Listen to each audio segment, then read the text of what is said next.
Today's question is very simple. Have you ever been at a restaurant staring at the menu, unable to decide? You finally make a decision and you end up feeling sad about it that was not the right decision. Or conversely, have you ever been at a supermarket aisle? Let's assume it was the flower section and you keep moving from one end of the shelf to the other, unable to decide, and you end up spending a lot of time there and you end up feeling sad about it because you just cannot make a choice. If you answer to any of these questions is yes, then you've fallen trapped to what we call the paradox of choice or the overthinking tendency. And this is the idea that making choices becomes difficult the more choices we have. And so you keep overthinking. This overthinking happens for two reasons. Firstly, the thought that overthinking is a survival mechanism that our brain alludes to when we have many choices. And this happens because of the narratives that social media and mainstream media sell to us.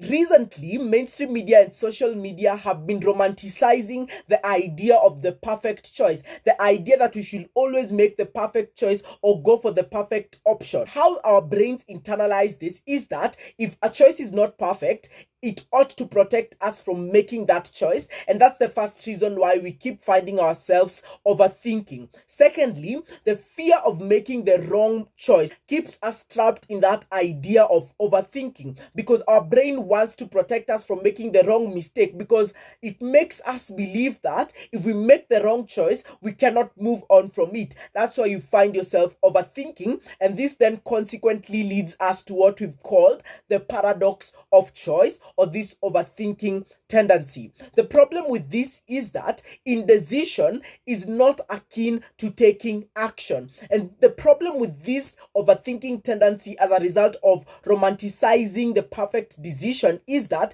it makes us to believe that thinking is very productive, whereas I'd tell you thinking is not so productive. It's just mental stalling. And the problem with this mental stalling is that you end up wasting time and energy, because the more you think about something or you think about a decision, the more drained you become in terms of your energy, because you lose energy just thinking and racking your brain about this. But I'll give you 3 easy steps you can follow to overcome this overthinking tendency. The first one is the 5-second rule that was coined by Mel Robbins, who's a life coach I personally admire. So in this step, Mel Robbins asks us to ask ourselves, can I make this decision in 5 seconds? And if the answer to this question is yes, then make that decision within those 5 seconds before doubt kicks in. Because when doubt kicks in, that's when you start overthinking and you'll not be able to make that decision, at least in the medium term and eventually in the long term. And that becomes bad because you waste time, energy, and effort. For example, if you're contemplating whether or not to call a friend or text them because you've not been in touch with them for, say, weeks or a couple of months, as opposed to just thinking about it, count down 5 seconds and do that action. Just count 5, 4, 3, 2, 1 and call them or text them. You'll find that will be far much more relieving for you, because you'll move on from that cycle of overthinking and you'll be able to move on to do other things. The second rule is what we call the time limit step, or the time limit rule. So for this, it happens when you can categorize the decisions you're trying to make. We have a small decision and a big decision. So if you have a small decision, you can give yourself a 30 seconds time window, then make a decision after that 30 seconds elapses. If it's a big decision, give yourself a 24-hour window, then after that 24-hour window or 24-hour deadline elapses,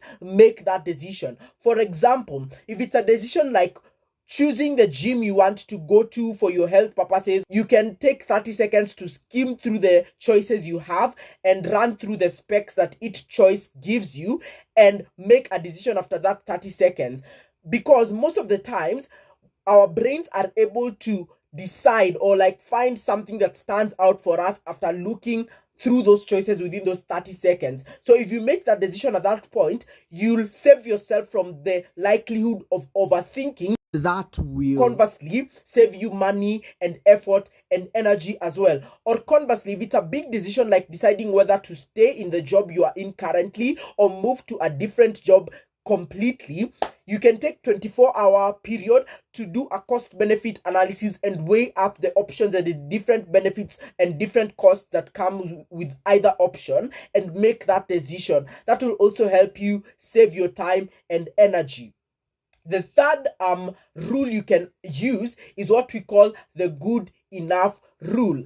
Instead of waiting for the perfect choice or the perfect option or perfect service or product to subscribe to, choose the one that meets at least 70% or at most 80% of your needs, as opposed to waiting for the one that meets 100% of your needs, because most of the times you won't find that one. For example, if you're trying to choose the phone you're trying to buy or the laptop you're trying to buy, as opposed to going for the 100% one, choose the one that meets 80% of your needs, because the more you obsess about these specs, the more likely it becomes that you lose even the 80% one, because the more you think about it, life keeps moving forward, maybe problems start coming to you and you start spending the money you had to buy the phone, and that means the overall utility you would have gotten reduces, because now the money you have available to buy the laptop or the phone has reduced. So that means you'll have to go for a lower quality and a lower productivity tool as opposed to what you'll have gone for.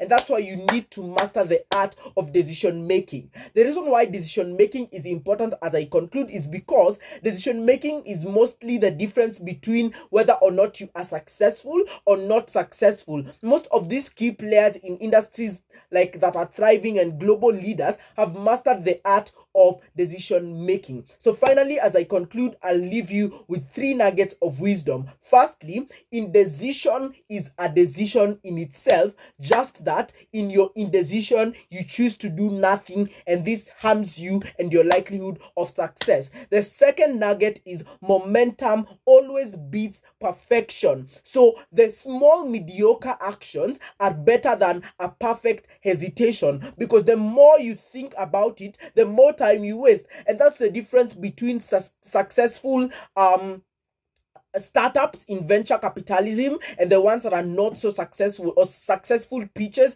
and the ones that are not so successful, because the people who have successful pitches are the ones who decide to go forward with their best option, as opposed to the people who keep overthinking and end up rushing things in the last minute and end up failing conversely. And finally, small fast decisions build confidence over time, and this is why key players who win in the industry actually win, because the more you make these decisions faster, the more you learn how things play out, and the more you master the art of navigating those problems when they come up, and that's how you become likely to succeed faster within whatever industry or whatever choice you're trying to make. So as I conclude, I'll leave you with the harsh truth: indecision is a decision in and of itself, and every moment you spend overthinking is a moment you choose to stay stuck. And I'd say action beats perfection. So let's decide to take action today and move forward. So if you found this video helpful in any way, shape, or form,